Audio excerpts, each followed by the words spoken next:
तन की भूख मन को गुनहगार बना देती है, बाघ की बाघ को बीमार बना देती है।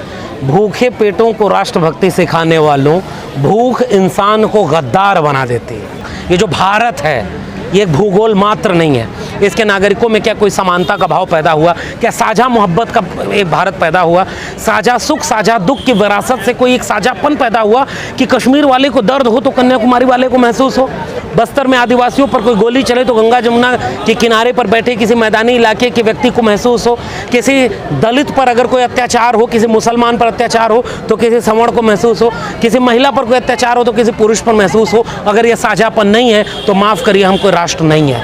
ये झूठ का एक नक्शा बना करके राष्ट्र नहीं बनता, राष्ट्र भूगोल से नहीं बनता, राष्ट्र इस देश के लोगों से बनता है और लोगों के साझा मोहब्बत से बनता है, साझा सुख दुख से बनता है। आप 75 साल में इस बात का विश्लेषण करिए कि क्या वो साझापन बना या वो साझापन तोड़ा जा रहा है, क्या वो खाई कहीं फिर से बढ़ाई तो नहीं जा रही है। अगर बढ़ाई जा रही है तो इस जश्न को मत मनाइए आप, चलिए आपस के रिश्तों को जोड़िए। कि जो हमारे पिताजी के सबसे अच्छे मित्र थे डॉक्टर वसूल हसन, और हम लोग ईद मनाने उनके जाते थे, वो होली मनाने हमारे यहाँ जाते थे। आज पता चला कि सरकार कह रही है कि 800 साल का हिसाब हम लेंगे, तुम्हारी मस्जिद के नीचे मेरा शिवलिंग है, तुम्हारा धर्म हमारे धर्म के लिए खतरा है। मैं कैसे साझापन में मनाऊंगा कि वो दोनों एक ही भारत के रहने वाले थे। इसलिए मेरी चिंता बतौर नागरिक ये होनी चाहिए कि मेरा राष्ट्र कहीं कमज़ोर तो नहीं किया जा रहा है, और भीतर से खोखला करके बाहर से बड़ा बड़ा झंडा, बड़ा तिरंगा और पूरा तिरंगा मैं कर दो। ये मुझे लगता है कि एक बहुत बड़ा धोखा है। अरे मैं पूछता हूँ कि कांवड़ ढोने, हिंदू धर्म को बचाने, अमृत महोत्सव को बचाने इस देश के अधिकारी, कर्मचारी, ब्यूरोक्रेट, नेता, बड़े बड़े उद्योगपति, उनके घर के बच्चे क्यों नहीं जाते भाई? धर्म को बचाना उनकी जिम्मेदारी क्यों नहीं है? इस देश के गरीब कमजोर मजलूम की रोटी कपड़ा मकान शिक्षा स्वास्थ्य रोजगार। बतौर नागरिक मेरे देश का अमृत महोत्सव तब साकार होगा जब इस मुल्क के आखिरी व्यक्ति को रोटी कपड़ा मकान शिक्षा स्वास्थ्य रोजगार सुनिश्चित होगा। बिना इसके कोई अमृत महोत्सव का मतलब नहीं। जश्न वो मनाएं। अब सवाल ये है कि डीपी लगाना अगर संविधान में लिखा होता कि जो ट्विटर बनेगा 2010 के बाद, फेसबुक आएगा 2000 के बाद, उस पर जो तिरंगा अपनी डीपी नहीं लगाएगा वो अच्छा नागरिक नहीं होगा, तब मैं सोचता कि मेरे ऊपर दबाव है। ये तो संविधान में कहीं नहीं लिखा, इस पर कोई नियम कानून नहीं बना है। और दूसरी बात ये कि कोई भी भावनात्मक विषय को कोई भी व्यक्ति ये नहीं तय कर सकता कि इसी रास्ते जो चलेगा वही उसका सम्मान करेगा, जो उस रास्ते से दाएं बाएं वो नहीं है। यानी आप अपने घर में माँ बाप से किस तरह से प्रेम करते हैं, ये सबके अपने अपने तरीके हो सकते हैं। सब एक जैसे क्यों करें भाई? हर घर तिरंगा लगवा रहे हैं सर। ये तो सरकार लगवा रही है ना, सरकार अपने ढंग से काम करती है। सरकार का अब विश्लेषण आप कर सकते हैं कि सरकार तिरंगे के जरिए क्या वाकई किसी किस्म के राष्ट्र प्रेम जो कि कम था, थर्मामीटर राष्ट्र प्रेम और लगा करके सरकारों ने देखा और उस थर्मामीटर से नापा पहले कि इस देश में अगर तिरंगा नहीं लगेगा तो देश के नागरिकों की राष्ट्रभक्ति थोड़ी कम हो रही है, तो चलो सब लोग तिरंगा लगाओ। ऐसा तो नहीं हुआ ना, कहीं ऐसा तो नहीं। हम उस भीड़ का हिस्सा बनने की बजाय, हम प्रोफेसर लोग हैं, हम पढ़ने लिखने वाले लोग हैं, समझते हैं कि राजनीति कैसे होती है, नीतियाँ कैसे बनती है, प्रचार कैसे होता है, कोई भी काम का इवेंट कैसे किया जाता है, तो हम उसके पर्दे के पीछे का भी सच देखना चाहते हैं कि हर घर तिरंगा ये एक पक्ष है, हर घर में रोटी है कि नहीं ये उसका दूसरा पक्ष है, हर घर में महंगाई का कितना असर है, बेरोजगारी का कितना असर है, नौकरी नहीं मिल रही है, शिक्षा खत्म हो गई, उस घर में क्या होगा? केवल तिरंगा। कैसे तिरंगा लगेगा?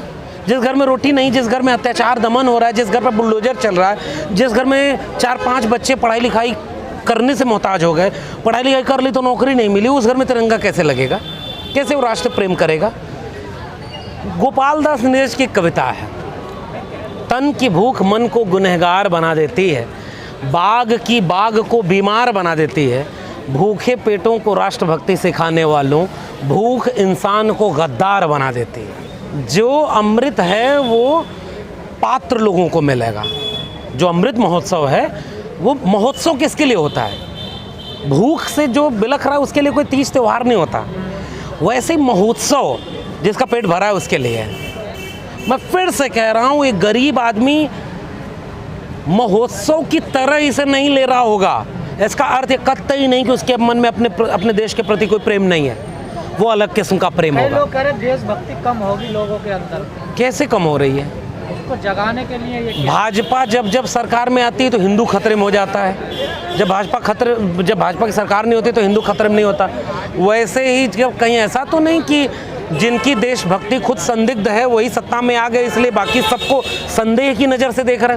हम लोग बचपन में छोटे छोटे थे, कोई पता नहीं क्या राष्ट्र होता है, क्या ये सब होता है। बहुत छोटे छोटे बच्चे 15 अगस्त 26 जनवरी को उत्साह होता था, पैसे नहीं होते थे तिरंगा खरीदने के लिए, एक कॉपी से पन्ना फाड़ते थे पिछले पन्ने से, और ऊपर जो है कई बार फूल से लाल गुड़हल से ऊपर वाले को ऐसे रगड़ दिया, गुड़हल की पत्तियों को रगड़ दीजिए तो लाल हो जाएगा, हरी पत्तियों को नीचे रगड़ दीजिए तो हरा हो जाएगा, बीच में पेंसिल से चक्र बना के, और बांस की कईन होती थी पतली पतली लंबी लंबी, उसमें ऊपर बांध करके और पूरे गांव में घूमते थे, दौड़ते थे, वंदे मातरम इंकलाब के नारे लगाते थे। किसी ने सिखाया नहीं था, वो अपने आप स्वाभाविक रूप से आ जाता है कि मेरा देश है, मेरा राष्ट्र है, मुझे इससे प्रेम करना है। ये जो सिखाया जाए ना जानबूझ करके, इसमें संदेह पैदा करना एक नागरिक का धर्म है। क्योंकि राष्ट्र का मतलब क्या, केवल 75 साल में इस बात का विश्लेषण करना कि हम आज़ादी के जश्न मना रहे हैं, ये अच्छी बात है। नागरिक का इससे बड़ा धर्म ये है, जश्न मनाओ सरकार, और नागरिक सरकार से सवाल पूछे 75 साल में हम कहाँ पहुँचे। बतौर नागरिक मेरी शिक्षा के लिए क्या बेहतरी का इंतजाम हुआ, क्या इस देश के हर नागरिक के जेब में पैसा है कि नहीं, उसकी जाति छोटी या बड़ी, उसकी शिक्षा का इंतजाम 75 साल में हमने किया कि नहीं, कोई खांसी जुकाम नज़ला से न मर जाए, स्वास्थ्य की सुविधाओं का जुगाड़ हमने किया कि नहीं, क्या हमने हर घर रोटी पहुंचाई, क्या हमने हर घर आवास दिया। 6 चीज़ें थी एक ज़माने में, बुनियादी सुविधाएं कहा जाता था, रोटी कपड़ा मकान। अब 3 चीज़ें और जोड़ लीजिए उसमें, शिक्षा स्वास्थ्य रोजगार। तो ये रोटी कपड़ा मकान शिक्षा स्वास्थ्य रोजगार, क्या 75 साल में हम अपने नागरिकों तक बिना जाति देखे, बिना धर्म देखे, बिना गरीबी अमीरी देखे, बिना भूगोल देखे, बस्तर बकसवा के जंगलों से लेकर के कश्मीर की पहाड़ियों तक, कन्याकुमारी के समुद्र के तीर से लेकर के नागालैंड के पठारी इलाकों तक, और गंगा जमुना के दोआब से लेकर नर्मदा और गोदावरी के तट तक, ये जो भारत है ये एक भूगोल मात्र नहीं है। इसके नागरिकों में क्या कोई समानता का भाव पैदा हुआ, क्या साझा मोहब्बत का एक भारत पैदा हुआ, साझा सुख साझा दुख की विरासत से कोई एक साझापन पैदा हुआ कि कश्मीर वाले को दर्द हो तो कन्याकुमारी वाले को महसूस हो, बस्तर में आदिवासियों पर कोई गोली चले तो गंगा जमुना के किनारे पर बैठे किसी मैदानी इलाके के व्यक्ति को महसूस हो, किसी दलित पर अगर कोई अत्याचार हो, किसी मुसलमान पर अत्याचार हो तो किसी सवर्ण को महसूस हो, किसी महिला पर कोई अत्याचार हो तो किसी पुरुष पर महसूस हो। अगर ये साझापन नहीं है तो माफ़ करिए, हम कोई राष्ट्र नहीं है। ये झूठ का एक नक्शा बना करके राष्ट्र नहीं बनता, राष्ट्र भूगोल से नहीं बनता, राष्ट्र इस देश के लोगों से बनता है, और लोगों के साझा मोहब्बत से बनता है, साझा सुख दुख से बनता है।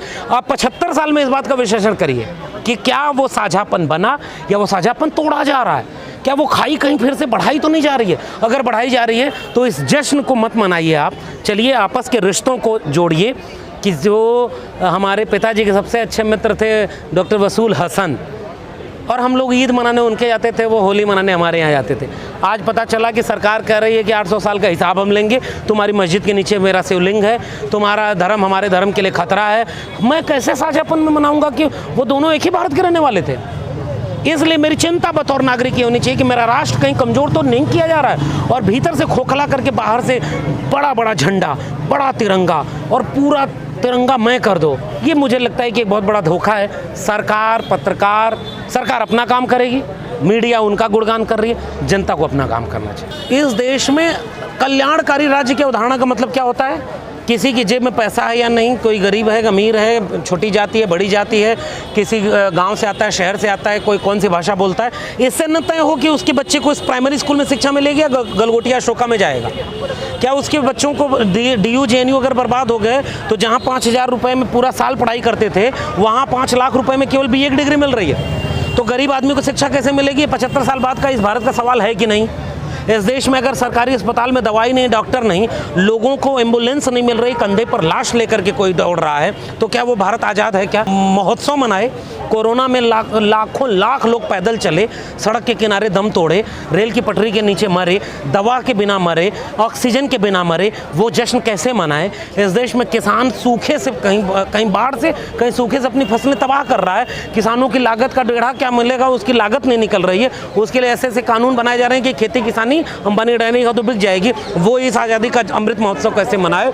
मेरे स्कूल, विश्वविद्यालय, कॉलेज सरकारी बर्बाद कर दिए गए और हमारे रोजगार नहीं मिल रहा है। हमारे घर में पहले लोग पूछते थे कि बच्चा बड़े होकर क्या बनोगे, तो हम बड़े गर्व से कहते थे डॉक्टर, इंजीनियर, वकील बनेंगे, IAS PCS बनेंगे। और आज अगर हम पूछें कि बच्चा बड़े होकर क्या बनोगे, तो उसके पास तो नौकरी नहीं है। कैसे वो अमृत महोत्सव मनाए, इसका मेरी चिंता इस बात की है। इस सब की वजह से इस देश में हिंदू मुस्लिम की आग लगाई जा रही है। अफसोस मुझे ये है कि बहुसंख्यक आवाम इस खेल को नहीं समझ रही है। वो 500 रुपये 5 किलो अनाज पर वोट दे रही है, वो कांवड़ में व्यस्त है। अरे मैं पूछता हूँ कि कांवड़ होने, हिंदू धर्म को बचाने, अमृत महोत्सव को बचाने इस देश के अधिकारी, कर्मचारी, ब्यूरोक्रेट, नेता, बड़े बड़े उद्योगपति, उनके घर के बच्चे क्यों नहीं जाते भाई? धर्म को बचाना उनकी जिम्मेदारी क्यों नहीं है? इस देश के गरीब, कमजोर, मजलूम की रोटी, कपड़ा, मकान, शिक्षा, स्वास्थ्य, रोजगार। बतौर नागरिक मेरे देश का अमृत महोत्सव तब साकार होगा जब इस मुल्क के आखिरी व्यक्ति को रोटी, कपड़ा, मकान, शिक्षा, स्वास्थ्य, रोजगार सुनिश्चित होगा। बिना इसके कोई अमृत महोत्सव का मतलब नहीं। जश्न वो मनाएं जो गणतंत्र के लोग हैं, वो तंत्र के लोग जश्न मनाएं। गण आज परेशान है, मैं गण के पक्ष में खड़ा हूँ। लोकतांत्रिक गणराज्य के नागरिक के लिए खुशी की बात है। वो उसे अच्छा लगेगा कि कोई भी नागरिक है तो वो इस बात पे गौरवान्वित होगा कि उसके देश की आज़ादी के 75 साल हो रहे हैं, और उस पर सब लोग अपने अपने ढंग से खुशी भी मना रहे हैं, खुशी मनाएंगे। लेकिन वो खुशी एक जैसी नहीं होगी। मतलब आज हम लोग अगर एक बार बतौर नागरिक इस सवाल को सोचें कि देश मतलब क्या, नागरिक होने के मतलब क्या है, अगर किसी पहचान को लेकर के अगर नागरिक के अंतर है, जैसे इस देश में गरीब होने में और अमीर होने में एक जैसे देश का रूपरेखा नहीं होगी। जैसे कोई त्यौहार पड़ता है तो त्यौहार गरीब अमीर के लिए एक जैसा नहीं होता है। किसी के पूरे महल सज जाते हैं दिवाली पर, कोई ईद पर लाखों रुपए की पार्टी करता है, किसी के घर में एक दीपक भी नहीं जल पाता है, किसी घर में एक मिठाई भी नहीं आ पाती। वैसे ही जो विभाजन है नागरिक में, नागरिक कोई एक आइडेंटिटी नहीं है, नागरिक बहुत तरह की चीज़ें।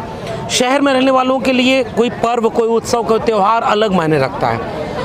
अच्छी नौकरी, अच्छी सैलरी, अच्छे व्यापारी, अच्छे उद्योगपति, अधिकारी, उनके घर में तीज त्यौहार का अलग होता है। एक रिक्शे वाले, एक मजदूर, एक किसान के लिए वो चीज़ें अलग होती हैं। वैसे ही एक देश के नागरिक के तौर पर इस देश में जैसे महिलाओं की स्थिति क्या है, उनके लिए देश की वही परिभाषा नहीं है जो एक पुरुष के लिए है। वैसे ही इस देश में एक दलित के लिए, एक आदिवासी के लिए, एक मुसलमान के लिए, एक पिछड़े तबके से आने वाले लोगों के लिए, मेहनतकश आम आवाम के लिए देश का मतलब एक जैसा नहीं है। इसलिए जो एक टीवी, मीडिया और चमक धमक वाला देश का रूप दिखाया जा रहा है कि पता नहीं कितने फुट की मूर्ति बनवाएंगे, पता नहीं कितने फुट का झंडा फहराएंगे, सब लोग अपने DP लगाओ। अरे भाई, जिसके ट्विटर फेसबुक ही नहीं है, जिन गाँव में लोगों के पास खाने को रोटी नहीं, उनके पास ट्विटर पे DP मतलब क्या होता है, इस देश के 80% लोगों को नहीं पता होगा। इस बात को भी इस देश में सोचना है।